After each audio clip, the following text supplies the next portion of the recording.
Hi, my name is Ilma, and today I'd like to share my Psalm vlog on Psalm 26. It says, I will bless the Lord. Vindicate me, O Lord, for I have walked in my integrity, and I have trusted in the Lord without wavering. Prove me, O Lord, and try me.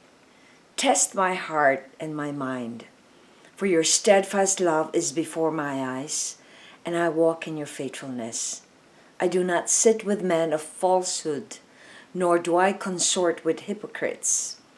I hate the assembly of evildoers, and I will not sit with the wicked.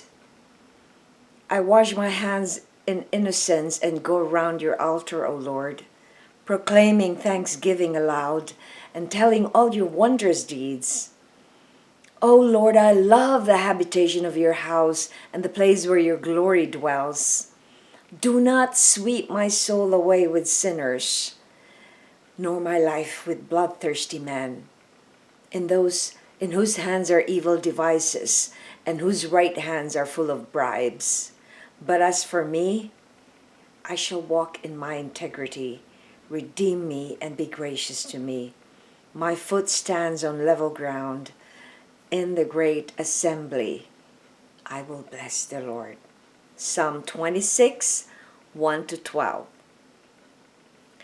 An article on GodQuestions.org, they have an article that says, what does it mean to bless God?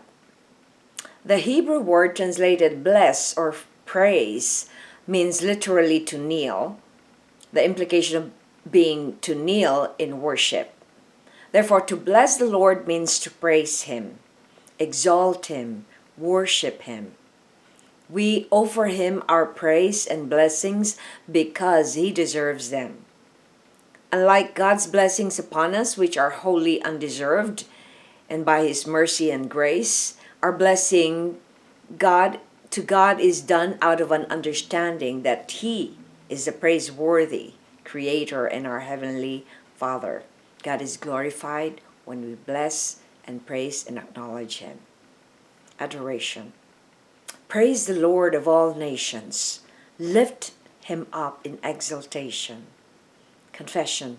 Forgive me when I get to be so busy to bless you, my Lord and my God.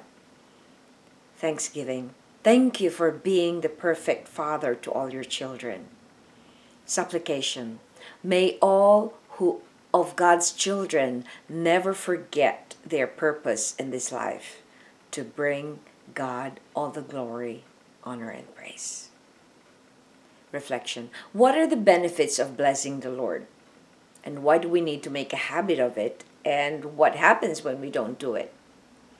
Well, when we bless the Lord, then we are doing the design or the will or the plan that He has created for us. God created us all human beings so that He will be glorified.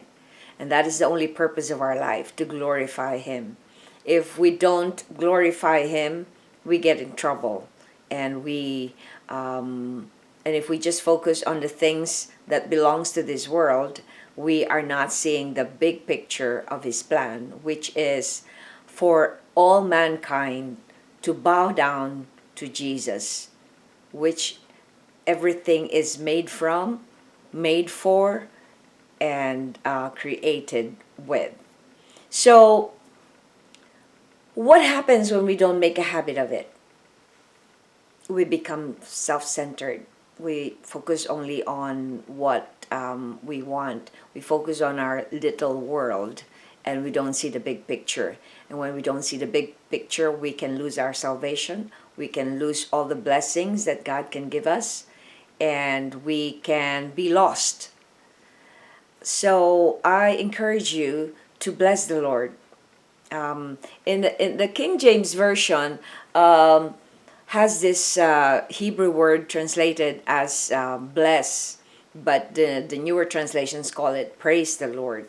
So they're the same in meaning, but so it's in the Jewish tradition, they always concoct blessings for any occasion, for a birthday, for somebody giving birth, for for somebody going to work, somebody having a new position, because when they bless, they actually get also the grace that undeserved from God, right? So thanks for watching, and I hope you check my website at ilma'S.com for artworks and photographs and for a copy of this